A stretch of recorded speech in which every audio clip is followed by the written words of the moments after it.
Good Morning Pharmacie, nous sommes le jeudi 26 octobre, c'est votre Flash Info quotidien. Le répertoire des génériques a été actualisé, 14 nouveaux groupes y sont ajoutés, dont 11 concernent le marché de la ville. En ophtalmologie, les groupes génériques Ganfort, Combigan et Duotra font leur entrée. En cardiologie, un groupe a été créé pour l'association fixe l'Ercapress 20 mg par 10 mg.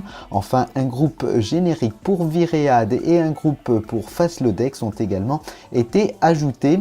Pour le moment, aucun médicament générique inscrit dans ces groupes n'est commercialisé. Il faudra donc attendre encore quelques temps avant de pouvoir réellement substituer ces spécialités.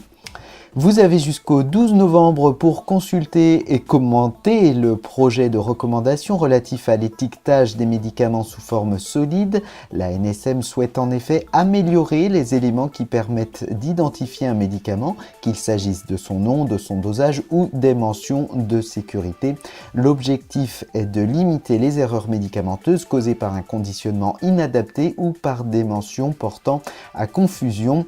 Pour cela, vous pouvez donc consulter les recommandations sur le site de la NSM.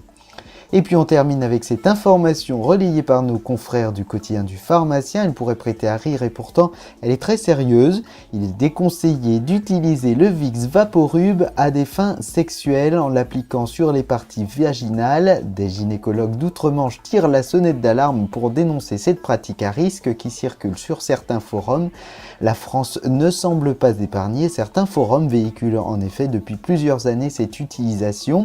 On y retrouve aussi des conseils avec le baume du tigre.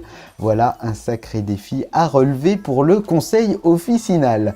C'est la fin de cette édition. Je vous retrouve demain matin dès 6 h pour un nouveau point sur l'actualité. Très bonne journée en pharmacie.